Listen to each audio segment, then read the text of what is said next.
Dengan pertemuan ini, setidaknya ini menjadi oase bagi situasi yang mulai menghangat.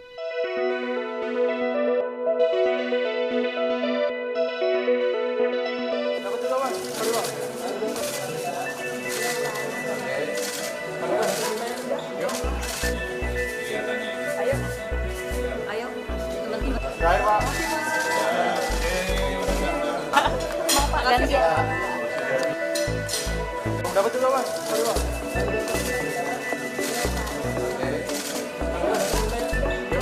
Ya, yang pertama tentu Mbak, pertemuan ini memang sudah direncanakan lama begitu Mbak.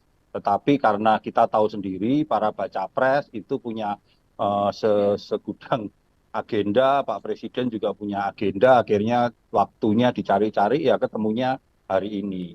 Bagaimanapun juga Bapak Presiden Jokowi itu selain sebagai kepala pemerintahan, beliau juga sebagai kepala negara begitu Mbak. Dan tentu sebagai kepala negara, Presiden sangat berkepentingan sekali agar seluruh proses-proses tahapan pemilu, seluruh situasi dan kondisi politik itu bisa berjalan dengan situasi damai, aman, kondusif, begitu Mbak. Dan ini yang perlu kita apresiasi dengan pertemuan ini, karena bagaimanapun juga kalau kita lihat situasi kondisi hari ini di media sosial, di masyarakat, itu tampaknya mulai menghangat.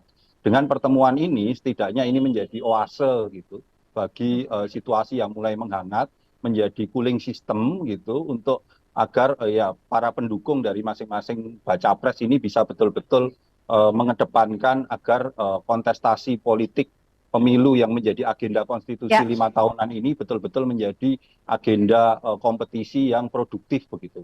Sana kebatinan harus dilihat konteks utuh apa yang terjadi hari ini. Sebelum pertemuan Bapak Presiden dengan tiga baca pres ini, Bapak Presiden juga bertemu dengan seluruh PJ kepala daerah dari seluruh Indonesia. Dalam pertemuan itu sangat yang menarik adalah Bapak Presiden dengan tegas mengatakan evaluasi terhadap PJ itu bisa dilakukan, apalagi termasuk juga evaluasi kalau PJ kepala daerah ini mulai di tahun politik ini mulai agak miring-miring.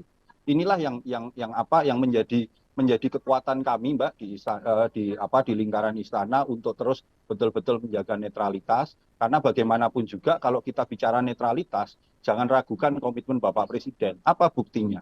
Kalau buktinya adalah di tahun 2019 beliau itu menjabat sebagai presiden, tetapi pada saat beliau menjabat beliau juga running, kita bisa lihat bagaimana aparat negara itu netralitasnya terjaga, karena kalau tidak terjaga beliau itu cuma menang pada Pilpres 2019 dibanding 2014, itu selisihnya tidak lebih dari 3%.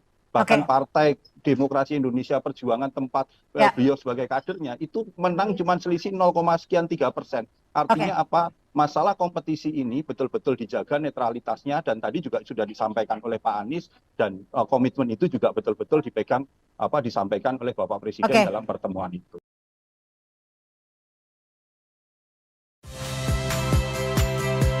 Saya Friska Clarissa. Saksikan program-program Kompas TV melalui siaran digital, pay TV, dan media streaming lainnya. Kompas TV, independen, terpercaya.